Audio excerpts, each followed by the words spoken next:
Hi there. You're listening to the Hellenistic Age Podcast, Episode 42, The First Punic War, the Sicilian Wrestling Ground.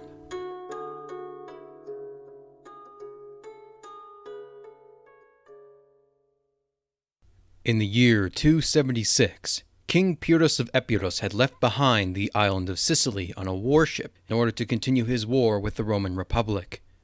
In one of his many failed campaigns, he had reached an impasse with the Greeks of Syracuse and the Carthaginians, who managed to fend off the Epure adventurers' dreams of a foreign kingdom and retain their position in Sicily. According to Plutarch, in one of those many dubious anecdotes that may not be true, but might as well be, Pyrrhus gazed from the stern of his ship at the island as it passed into the distance, and spoke to his entourage, quote, "My friends, what a wrestling ground we are leaving behind us for the Romans and the Carthaginians." Only 12 years later, this prophecy would manifest into reality, as the Roman Republic and the city-state of Carthage would struggle for control of Sicily in what would be known as the first of three Punic Wars. The First Punic War would be the longest uninterrupted conflict in antiquity, stretching from 264 to 241, and costing hundreds of thousands of lives in the process, as the two powers battled for dominance in the Mediterranean. Like the Peloponnesian War, the Punic Wars are unique because they are the only large-scale conflicts in classical antiquity to involve states that have elected leadership rather than kings or emperors, and so are immensely important not only to the immediate Mediterranean and Hellenistic world, but they may provide lessons for the modern world as well. In terms of our sources, we are relatively lacking when compared to the Second Punic War. The Roman historian Livy's account has been lost, though a summary of his writings have been recovered, and the later Appian and Cassius Dio covered it to some extent or another. Thankfully, we have a very detailed account by perhaps the most important historian and our soon-to-be close companion in the Hellenistic period, Polybius. I spent the entire last episode discussing Polybius and his histories, so I encourage you to check it out. But if you haven't, Polybius can be approximated as being the Thucydides of his time. He was remarkably astute in his observations and was dedicated to finding out the closest approximation of the truth for the events that he covered. The benefit of using Polybius is his in-depth look and analysis of the origins of the conflict, rather than just a recording of battles and events. We may ask the question, were the Punic Wars inevitable? But I don't necessarily have an easy answer to give you. Scholars and political scientists have spent decades asking the same thing about the Peloponnesian War and the so-called Trap of Thucydides, and the Punic War could theoretically be applied to this controversy as well. An excellent place to start is the relationship between Rome and Carthage. I covered in detail the early history of Rome in episodes 22 and 23, leading to their war with Pyrrhus of Epure in episodes 25 and 26. I covered the Carthaginians in episode 40, and their conflict with Agathocles of Syracuse in episode 39. Now, this is a lot of backlog if you haven't listened to already, but don't worry, I saved the most relevant material discussing Romano-Carthaginian relations for this episode, and will make reference to past events when I need to. By the 6th century BC, the Carthaginians of modern Tunisia were certainly the largest political and military body in the western Mediterranean. Rivals such as the Sicilian Greeks of cities like Syracuse may have posed a challenge in distant theaters like Sicily, but by and large the Carthaginians were the preeminent force. According to tradition, in 510-509, the Romans abolished their monarchy and established their republic, and at this time were one of many smallish Latin-speaking cities in central Italy, flanked by larger powers like the Etruscans, Celts, Greek colonies, and other Latin and Italic tribes. Over the next few centuries, the Romans expanded to becoming the most powerful city in central Italy, certainly by the end of the Samnite Wars in the late 4th century. The Carthaginians and Romans certainly had interacted to some degree, given that Italy and Sicily were economically prosperous regions, and the Carthaginians recognized Rome as a significant political player, even during its earliest days. In the third book of Polybius's Histories, the historian presents 3 separate treaties signed between Rome and Carthage, preserved on bronze tablets in the Roman archives. The first treaty was signed in the year 509, and Polybius commented on the difficulty of translating it into Greek, given that even the most educated Romans of his day had trouble reading it due to the Latin being archaic. Much of it is focused on the mutual respect of each other's territories for trading, mainly preventing the Romans from sailing into North Africa barring Carthage itself, and the Carthaginians recognizing Rome as the major power of Latium. But it also gave the Romans the same legal and financial protection while they were in Carthaginian-controlled Sicily. The second treaty was signed sometime in the latter half of the 4th century, expanding the friendship to include the other Phoenician cities of Tyre and Utica, and specifically prohibited Roman piracy and colonization efforts in both North Africa and Spain, while Carthage would return to Rome any Latin cities that they may capture in wartime. The renewal and expansion of the treaty terms might be a sign that Carthage recognized the Romans as a potential ally against the Greeks of Magna Graecia, especially the tyrants of Syracuse. Such concerns were exacerbated when the tyrant-turned-king Agathocles had invaded North Africa itself in approximately 310, the first time Carthage had faced any considerable foreign army on her home soil. Allegedly, there was a third treaty signed in 306, the so-called Treaty of Philinius, which appears only in the histories of Philinus of Acragas, who was a pro-Carthaginian source bent on making the Romans the cause of the war, and most scholars rejected as being a fake. The true Third Treaty would be prompted by the arrival of King Pyrrhus of Epirus, who brought an army in 280 BC on the invitation of the Greeks of Magna Graecia, who sought aid against the Romans that were quickly swallowing up the Italian peninsula.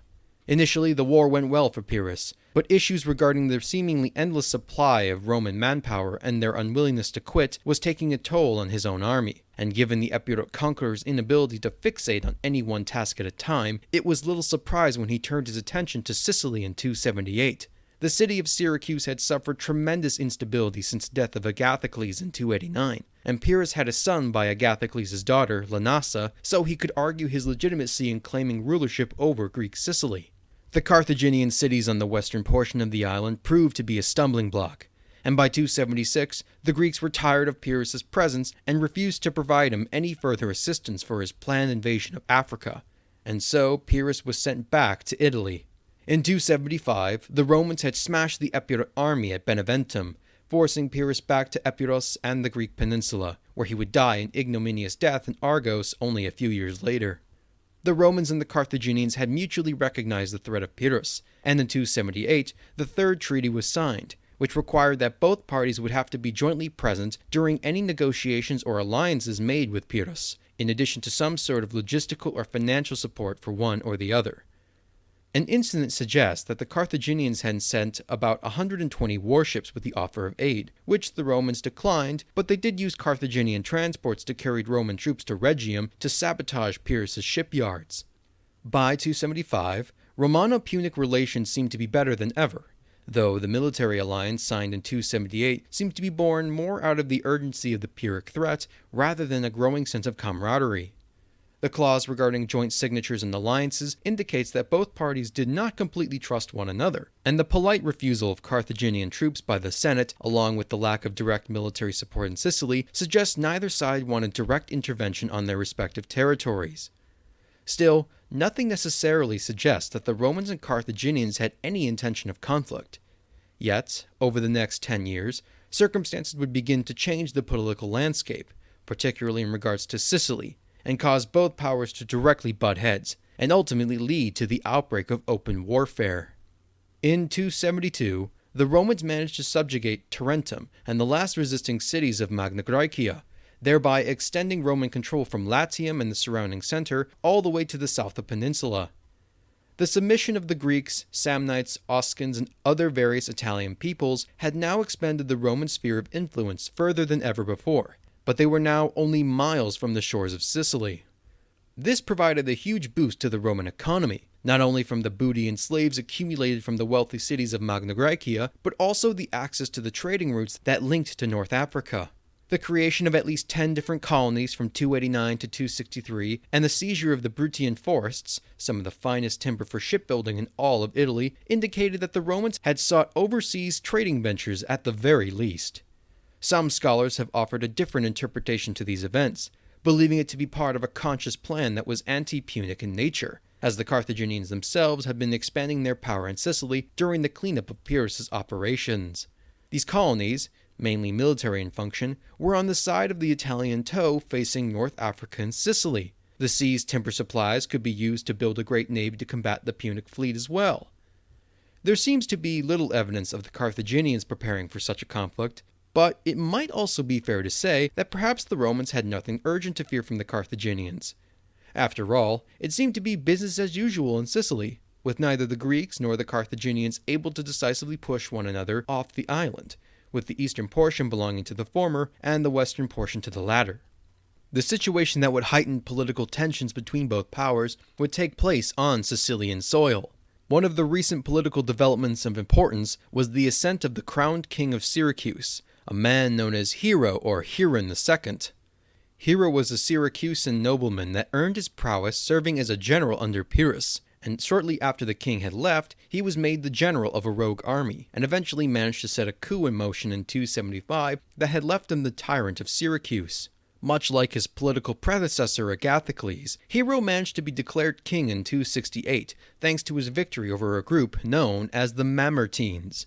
The Mamertines were a leftover of the reign of Agathocles, who hired a large amount of mercenaries from the Campanian region of Italy, and in the year following Agathocles' death in 288, they had seized the Sicilian city of Messana by killing much of the inhabitants that hosted them. These Campanians adopted the name Mamertines after the war god Mamer, a close approximation to the Roman Mars, and were appropriately warlike, engaging in piracy and extortion while using Messana as their base of operations. Their marauding banditry in both Sicily and southern Italy had immensely angered the local Greeks, and was one of the main reasons why they called Pyrrhus onto the island in the first place, whose arrival prompted an alliance between the Mamertines and the Carthaginians. Despite being defeated by Pyrrhus, their position was not compromised, and when the Epure king left, they returned to their jolly ways of brigandage. The tyranny of Hero soon changed that, and by 268 the Mamertines were utterly crushed near the Longinus River by the Syracusan force, and retreated back to Messana to withstand a siege. Now, here's where the developing situation gets exceedingly complicated. Faced with annihilation, the Mamertines decided to send two requests for help. According to Polybius, the first would be sent to the Carthaginians, their former allies who were close at hand, and were the first to respond, sending a commander named Hamilcar who convinced Hero that a siege would be futile and tricked him into leaving for Syracuse. The second request for help was sent to Rome, banking on the notion that their shared sense of Italian identity would compel the Romans to assist. The confusing part about this is that the text suggests that the Carthaginians answered the call of the Mamertines almost immediately, during the year 269 or 268, depending on when the Battle of Longinus took place. Yet the Roman response is said to have taken place about 5 years later in 264. It doesn't make sense why the Romans would deliberate for about half a decade, considering the siege itself would probably last a year at the absolute most. One possible explanation is that the general chronology of events is wrong, that the Battle of Longinus and the following siege took place in 265, making the Roman response occurring the following year seem much more realistic. The other possibility was that the Mamertines were simply opportunistic. The Carthaginians had driven away Hero and placed a garrison in the city to help ward against possible attacks, and the Campanian mercenaries were more than likely aware that such a bargain meant that their autonomy would be severely restricted by their Carthaginian protectors. This then led them to send their envoy to Rome in either 265 or early 264, looking for a get-out-of-jail-free card to the situation that they placed themselves into. It seems that the question of whether or not to intervene on the behalf of the Mamertines was not easily answered, and Polybius says a long period of time had passed before a resolution was made during the debates in the Senate. If Rome was to provide aid, they could be perceived as being hypocrites, since during the Pyrrhic War, a rogue group of Romano-Campanians led by a certain Decius had taken the allied city of Rhegium in much the same despicable manner as the Mamertines, and for their trouble, they were all flogged and beheaded in front of the Roman Forum. This was a demonstration of the Roman virtue of fides, or good faith towards their allies, as they returned the city back to the people of Rhegium. But this would show Rome as being in the wrong by supporting such an act against Syracuse.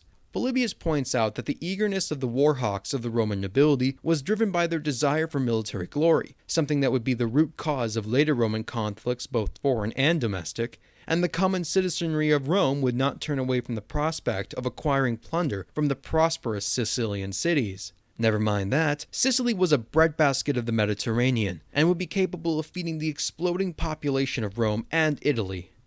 If we were to suggest that there was some sort of grand strategy for the Romans, Polybius himself argued that the Romans were terrified at the extent of Carthaginian control in Spain, Libya, and Sardinia, and it was only a matter of time before the Carthaginians managed to swallow up Sicily and get a foothold into Italy, making a Roman response, quote-unquote, defensive imperialism. Cassius Dio claims that the Romans and Carthaginians had mutually envied each other's possessions, and this was the reason that led to war. The Romans always sought to look for a casus belli, a justified reason why they would need to go to war, and after all, one of the maxims frequently put forth was that the Romans conquered the world in self-defense, though it's almost always said with a degree of irony. As I stated earlier, it seems like the fighting between the Carthaginians and Sicilian Greeks seemed like it was business as usual, so perhaps this can be interpreted as an act of Roman aggression above all else. Still, a defense can be made for Roman concerns. Carthage's intervention, while not too far from the norm of Greco-Punic affairs, was self-interested opportunism as well, and they had never been as far northeast in Sicily nor as close to Italy itself before. Roman martial ethos is also something to reconsider, in the sense that we often assert the idea that the Carthaginians were somehow more passive, and our tendency is to focus on Roman aggression. The wars in Sicily were waged by the premier families of the Carthaginian nobility for centuries, and the scope of these conflicts could be outlandish, as was seen in my episode on Agathocles. Even though the Carthaginian citizens did not fight as much in the land armies as the Romans, they were still very much present in the fleets. And it wasn't just the doggedness of the Romans that the First Punic War dragged on for 24 years. The Carthaginians were almost as relentless as the Romans, making up for the lack of manpower in the form of finances to pay for more ships and mercenaries to shore up their ranks. It also could be argued that the Romans weren't under the assumption that taking Messana would lead to open warfare, though I wonder if any ancient power would tolerate such a move in the first place. But if the Romans were expecting an all-out conflict with the famously nautical Carthage, why didn't they have a proper navy built until a few years into the war? In my opinion, the war broke out because Rome was operating under the notion that offense is the best defense, and that they fully believed they were operating within their rights to defend the Mamertines, not that it's necessarily justifiable in our eyes. There was no preliminary plan to take Sicily, but they sought to prevent Carthage from gaining an opportunity, and the resulting 24 years of escalating warfare was a consequence of mission creep in conjunction with the shared refusal to admit defeat, thanks to the enormous resources and belligerent attitudes of both parties. Still, this is merely my opinion, and is but a taste of the incredibly complicated debates that rage around the origins of the war. In any case, the Roman Senate deliberated, and when they were split on whether to help the Mamertines out or not, it is said that they went to the popular assembly, who immediately voted to send an army under the consul Appius Claudius Caudex to relieve Messana. Upon receiving word, the Mamertines kicked out the Carthaginian garrison, and hunkered out to wait for the arrival of the Romans. Whether intentional or not, thus had began the First Punic War.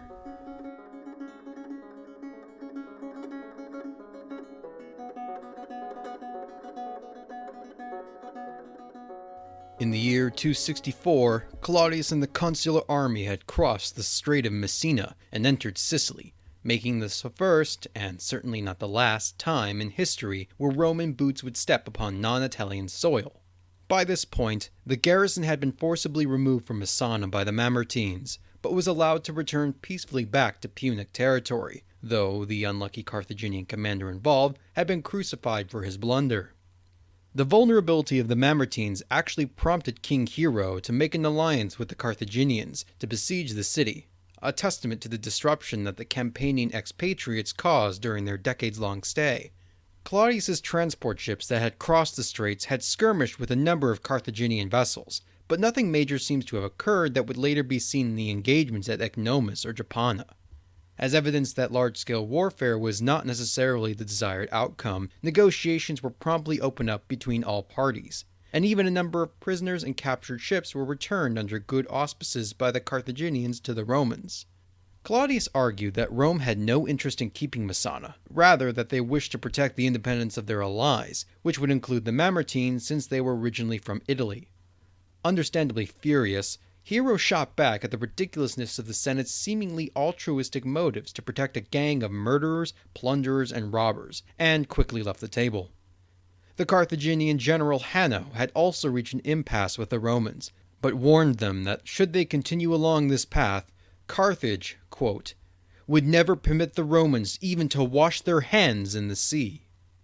And so, the war kicked off proper, with Claudius engaging in a lengthy battle with the Syracusans, resulting in a Roman victory with the dead Greeks being stripped of their armor, though there's no indication that the Carthaginians had tried to step in at any point, a bone of contention that would be brought up shortly thereafter.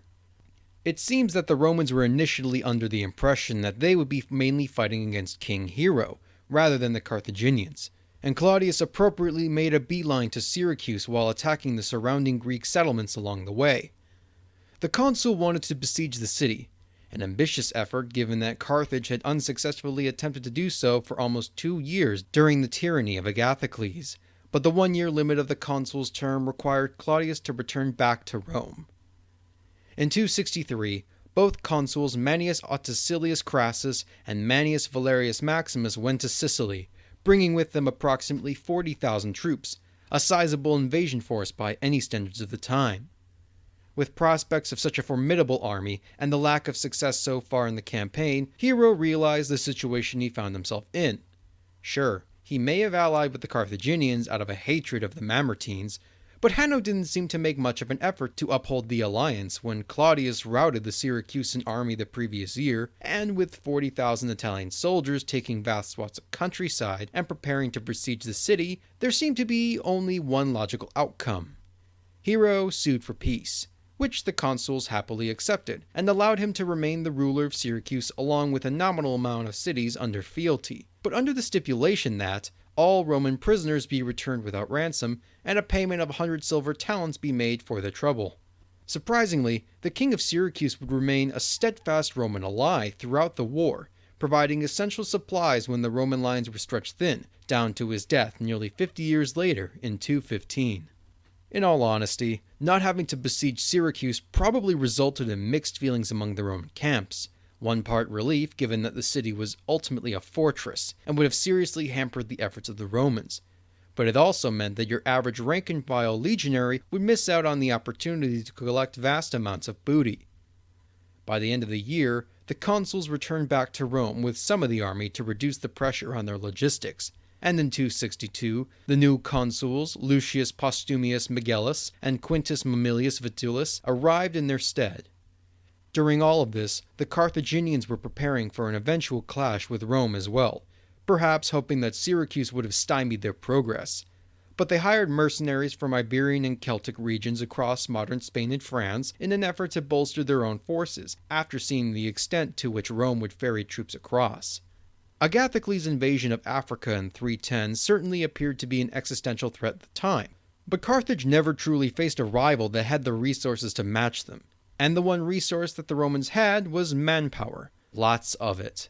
Part of the success of the Roman system was its ability to incorporate vast amounts of allied troops, referred to this period as the Socii, who were mainly Latin or Italic-speaking peoples that were bound by military treaties to serve alongside the sizable citizen armies of Rome herself.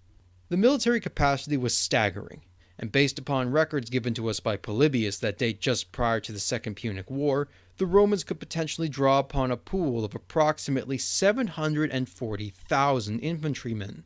Of course, this figure is paper strength, and the standing Roman army would only reach about 250 to 400,000 strong by the 2nd-3rd century AD, but it is a major reason why Rome could wage wars on the scale that they did, and combine that with a nearly relentless drive to pursue victory, the Romans hit way above their weight class.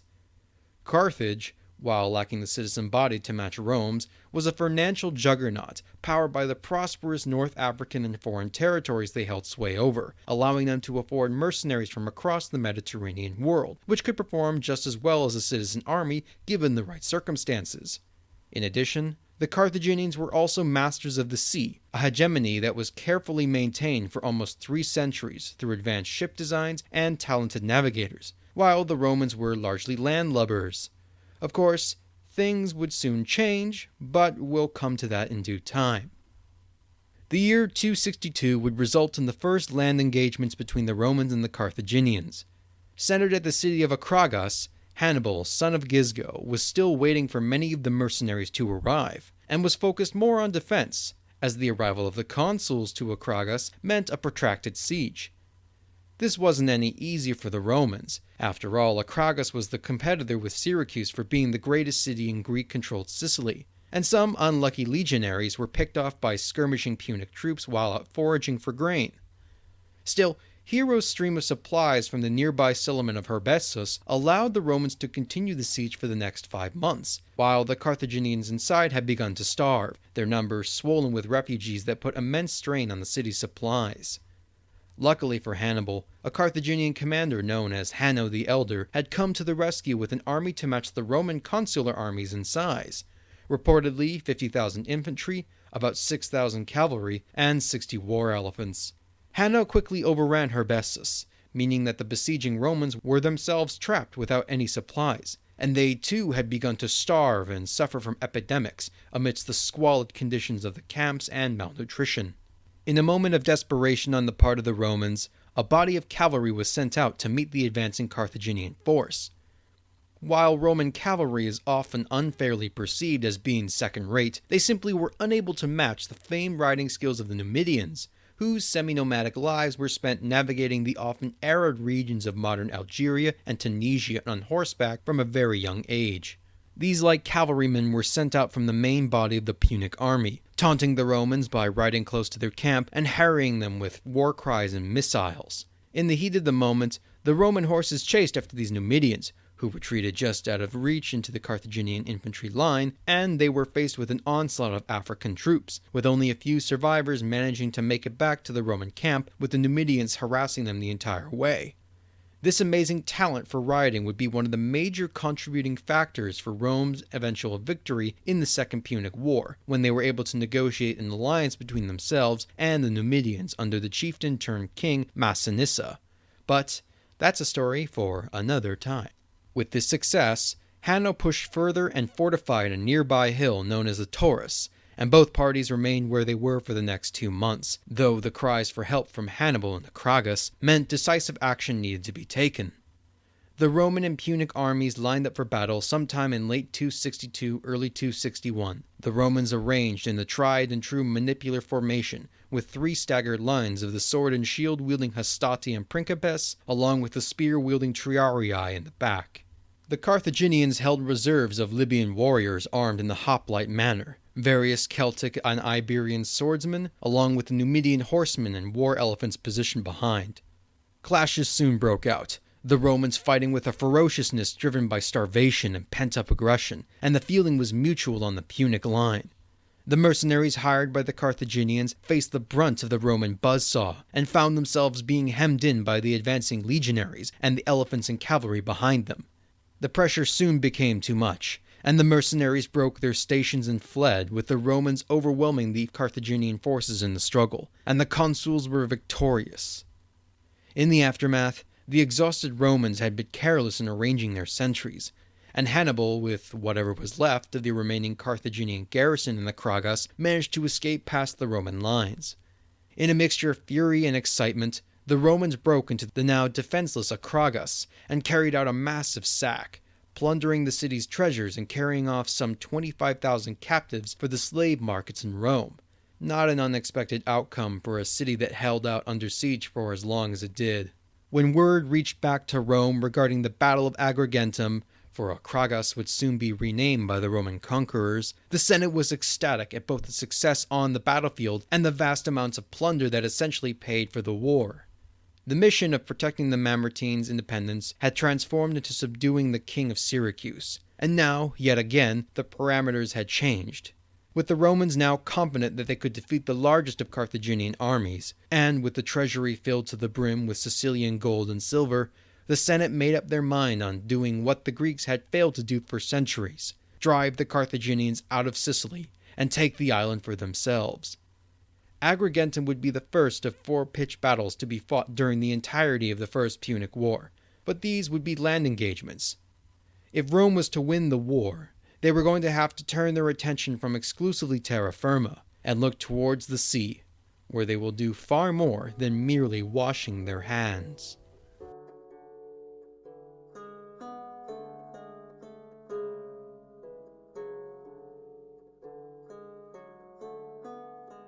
From 261 down to 256, the bulk of land operations in Sicily had essentially slowed down to a crawl between both powers.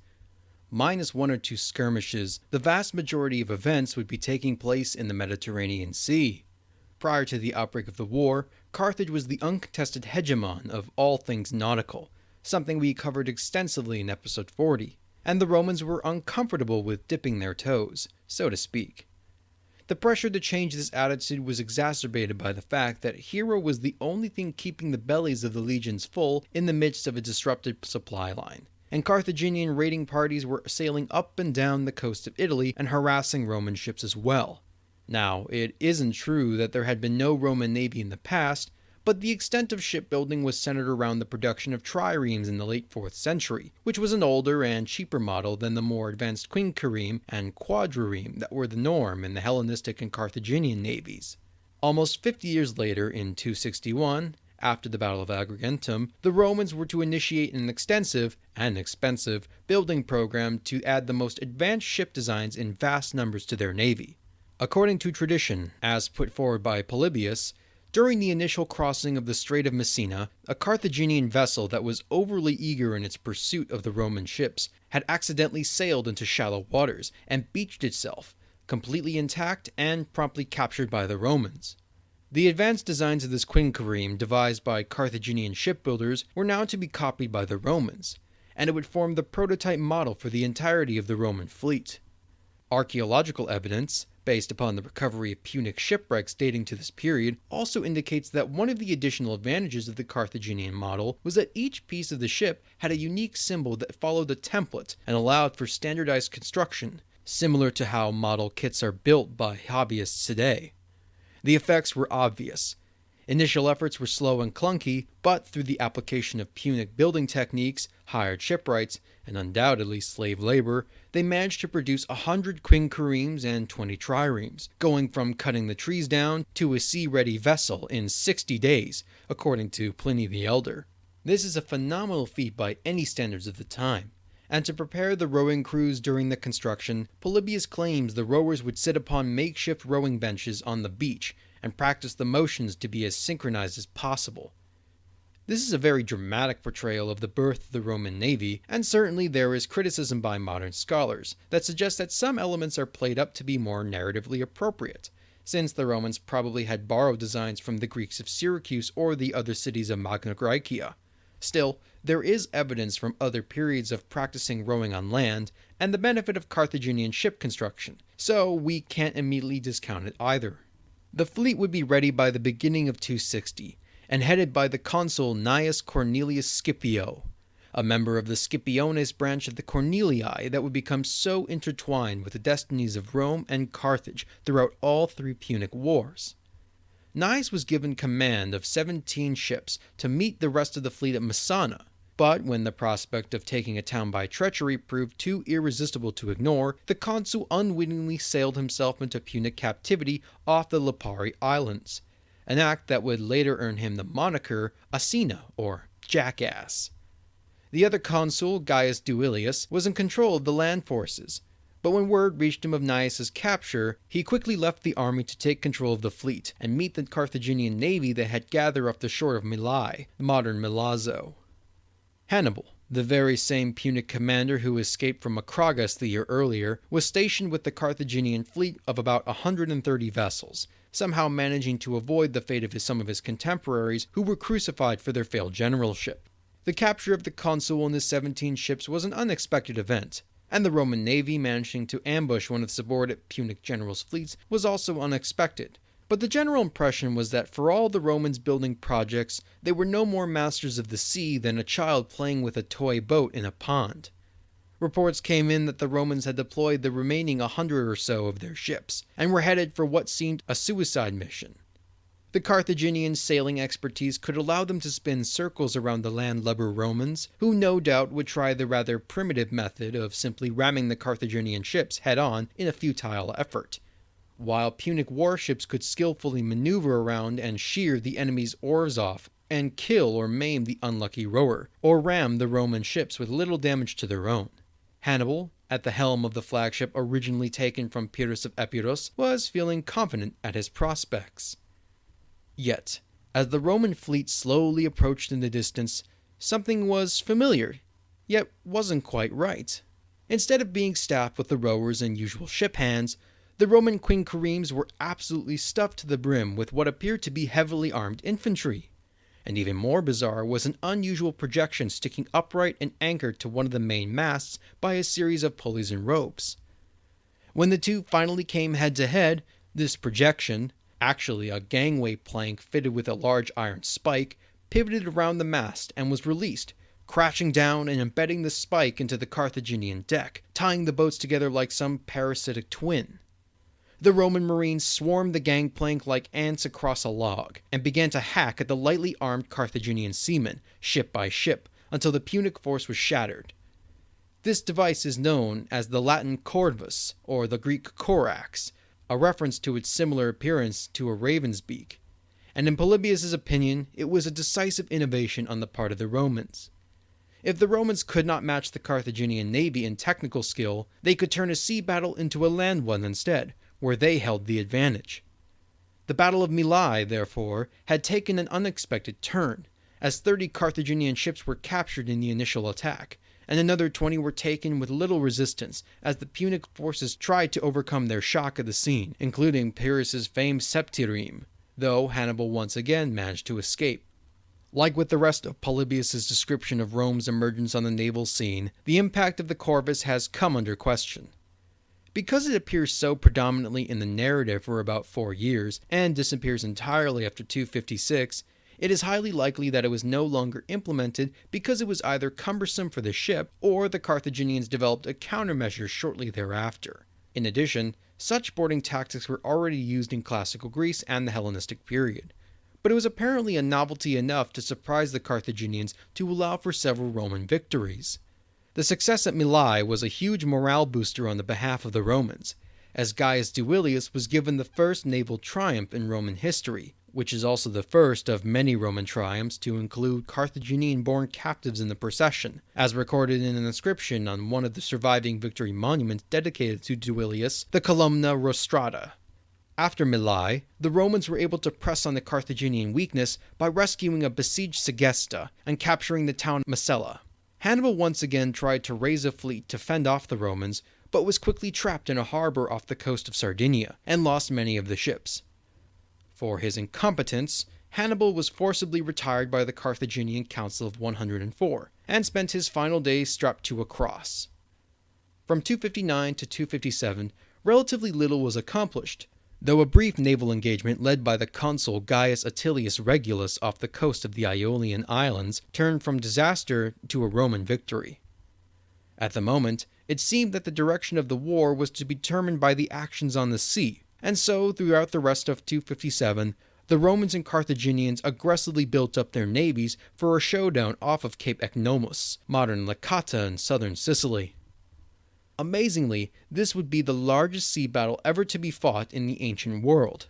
From what reports we get, the Roman fleet was an astonishing 330 ships strong, headed by 2 hexareme ships commanded by the consuls Marcus Attilius Regulus and Lucius Manlius Vulso. The Carthaginians were numerically superior, at least in terms of ships, bringing around 350 vessels led by a Hamilcar and Hanno, the same general who lost the Battle of Agrigentum. If the numbers of crewmen that Polybius provides us are accurate, with about 300 rowers and 120 marines on every Roman ship, to a slightly smaller number of maybe 350 per Carthaginian, we are looking at a battle involving at least 250,000 men. For reference, the largest naval battle of the Second World War took place at Leyte Gulf, with around 200,000 personnel. Coming from the east, the consuls had arranged the fleet into a wedge formation, with the first and second squadron acting as the sides of the triangle, with the hexaremes at the tip of the hollow spearhead, and forming the base was the third squadron behind them. Behind the wedge were the horse transports, towed by the third squadron, and at the very back was the fourth squadron, known affectionately as the Triarii, spread across in a line to act as a defense for the transports. Despite the tension that hung in the air, the Carthaginian generals had attempted to counteract the Roman deployment by spreading their center line thin with a row of single ships. Headed by Hamilcar and Hanno respectively, they concentrated the left wing perpendicular to the Sicilian coastline, and the fastest ships would be placed in the right wing further out in the sea. The Romans took the bait, with the 1st and 2nd squadrons sailing in hot pursuit of the Carthaginian center, which had feigned retreat to draw them out before launching a counterattack. With the Roman fleet now pulled apart, Hanno and the right wing slammed into the Triarii, while Hamilcar on the left went after the 3rd squadron and transports, effectively creating 3 separate fronts. Though the Carthaginian ships were faster, any of them that came into the reach of the 1st and 2nd squadron were anchored by the corvi, and had their crew cut to pieces by an onslaught of angry Roman marines. The 3rd squadron took a gamble by releasing the tow lines of the horse transports in order to focus on dealing with Hamilcar, and only managed to keep the Carthaginians from coming closer for fear of their gangplanks. Thankfully, the 1st and 2nd squadron had totally smashed the Carthaginian center, and Regulus quickly took the 2nd squadron to defend the Triarii. Several Punic vessels were captured or sunk in the process, and Hamilcar had already sounded the retreat, while Hanno found his ships boxed in by the 1st and 3rd squadrons. Although both Punic commanders would make it out, many of their troops were not so lucky, as at least 30 Carthaginian vessels were outright destroyed, and 64 of them captured, with the unlucky survivors either executed or taken into slavery, a loss of approximately 32,000 sailors. The victory at Cape Ecnomus was an outstanding achievement for the Romans, who were able to prove that they could outmaneuver the famed Carthaginian navy, though they too had taken losses at about 24 warships sunk in the process, roughly around 10,000 casualties. What was also so important about this victory was that it opened the door for a plan that had been in the works, and this is the reason why there were so many troop and horse transports in the battle. If Rome was to quickly end this war after almost 9 years of continuous fighting, they were going to have to be more ambitious than contesting over small towns in Italy. Like Agathocles of Syracuse half a century prior, the consul Marcus Atilius Regulus was now able to carry a vast body of legionaries to Africa and take the fight directly against the city of Carthage itself, and finally end the war, once and for all. And so, this is where we will end the first part of our 2-episode series on the First Punic War. Before you go, however, I wanted to make a few announcements regarding current events and the direction of the show. First of all, I'd like to say thank you to all my listeners and supporters, and a special thanks goes out to those working to keep the proverbial ship afloat, whether in healthcare, retail, restaurants, or anything in between. I understand that these are challenging times, and I hope everyone stays healthy and happy, so please, do your part to make sure that we all make it through this together. Now, in regards to the podcast, I wanted to give an outline for the next few months so you have an idea of what direction we are heading in. After the next episode, which covers the remaining portion of the First Punic War, we'll be taking a lead from the overall narrative, and dedicating time to covering the 4 main schools of philosophy that emerged in the Hellenistic period: Cynicism, Skepticism, Stoicism, and Epicureanism. Following that, we'll be spending several episodes discussing the regions of the Black Sea and Asia Minor, along with the foundation of the kingdoms of Pontus and Pergamon, the Galatians and Thracians, and the Bosporan Greeks and the peoples of the steppe. This should take us to episode 50 at the very least, which will be a special Q&A episode to celebrate. While I will do a bit more of a formal announcement as we get closer to the date, you can send in questions early via my social media accounts, such as Twitter or Facebook, or you can email me at hellenisticagepodcast@gmail.com. I've included a couple of helpful images in the show notes for this episode on my website at www.hellenisticagepodcast.wordpress.com, along with my bibliography and a timeline to help with any questions regarding the chronology. All these links will be provided in the podcast description. So, until then, you've been listening to the Hellenistic Age Podcast.